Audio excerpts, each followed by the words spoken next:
welcome back to Spring into Math 7. I'm Mrs. Campbell, and today we're going to be talking about collecting data from a population. Let's get started.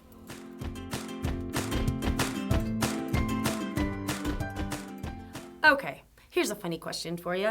What can we learn about statistics from the game Family Feud? Maybe you've seen that show. Well, basically the whole game is based on math. It's based on a specific part of math called statistics. And statistics is the study of data, and it's actually super fun because you can apply it to real life. So statistics has three functions. It collects data, it organizes data into tables, charts, and graphs. It then analyzes it and makes conclusions about the data. This is all so people can understand what the data really means. Family Feud uses surveys in its games. Surveys are a type of collecting, organizing, and making conclusions about data used in statistics. So let's talk a little bit more about data. So data is information. It can be numbers or written responses. It can be collected using a written list of questions like questionnaires, an interview, a log or a diary or a chart or a tally, and here are some examples. So doctors might want to know if a new medicine's working to cure an illness. Researchers may want to know if a new golf ball goes farther than others. An advertising company may want to know if a new show on TV is popular. Really and truly, they're all around us. So data is collected from a population. And a population, we've talked about this before, is a group that's being studied. Now, when every person must be included to get the data, that is called a census. However, sometimes, most of the time, the population that people want to study is much too large. So for example, if we wanted to know how many people in the United States know the Pledge of Allegiance, that would be a population that's very large, impossible to survey everybody. So when this happens, we use a sample of the population. A sample only uses part of the population, and then the results are used to talk about the whole population. So a sample must be collected carefully and correctly. There are three things that people must be aware of when they're deciding on a sample. 1, it must be fair. 2, it must have enough people or items in it. And 3, it has to be random.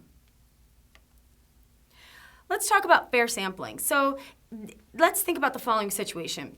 A sample of students is to be selected, and the height of each student is to be measured to find the average height of a student in high school. Are the following samples fair or unfair? Why or why not? 1, a basketball team. 2, the first 5 students that enter each homeroom. 3, all freshman girls. 4, every 10th boy in a list of all boys in the school. So are those fair or unfair? Okay, well, let's talk about the basketball team. That would definitely be unfair. To be a basketball player, you gotta be tall, and that's gonna make the average height taller than it really is. B, the first 5 students that enter each homeroom, that would be an example of a fair sample. The people would be totally random and taken from the entire population. The freshman girls, that would be an unfair sample because usually girls are shorter than boys. And then D, every 10th boy in a list of all boys in the school, that may be a fair sample if we were only looking at boys, if we were only concerned with the height of boys. But that sample wouldn't have any girls, so it would not be fair.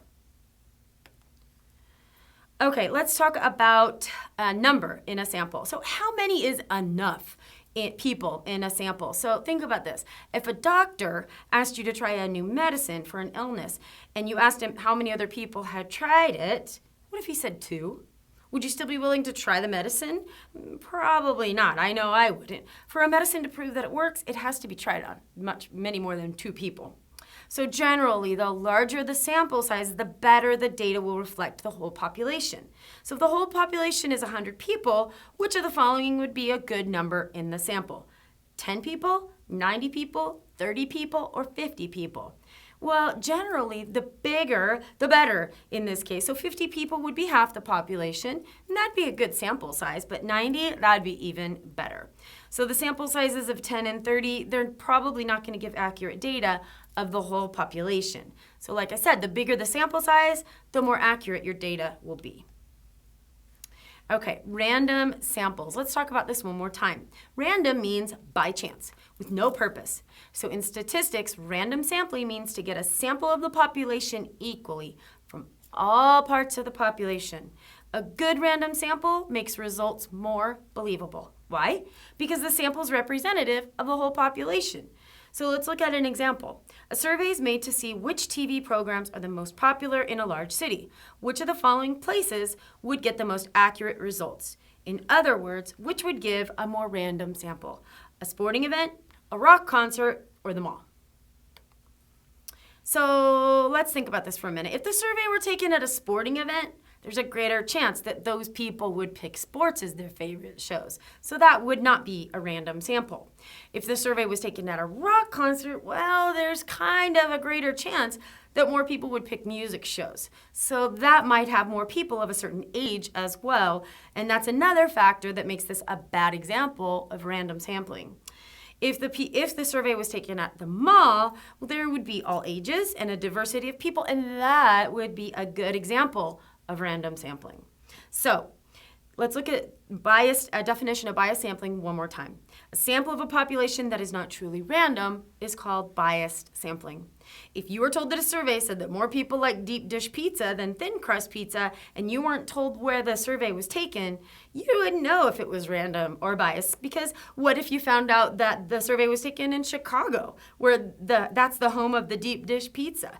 Now, then what would you think of the results of the survey? So you got to think about those things. Okay, one more example. The school food service wants to increase the number of students who eat hot lunch in the cafeteria. The student council has been asked to conduct a survey of the student body to determine the students' preferences for hot lunch. They've determined 3 ways to do the survey. The 3 methods are listed below. Determine if each survey option would produce a random sample. Which survey option would the student council use and why? 1, write all of the students' names on cards and pull them out in a draw to determine who will complete the survey. 2, survey the first 20 students that enter the lunchroom. Or 3, survey every 3rd student who gets off a bus. So what do you think? Well, the first survey option would produce a random sample because no one would know ahead of time who the people were.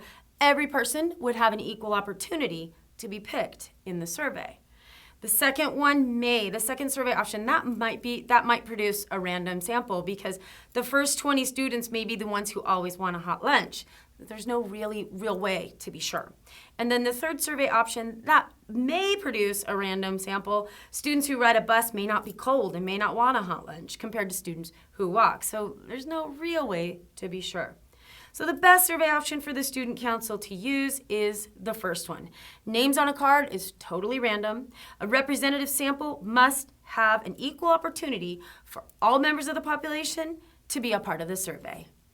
All right, guys, that does it for this lesson. Thanks for joining us, and we'll see you next time. Bye.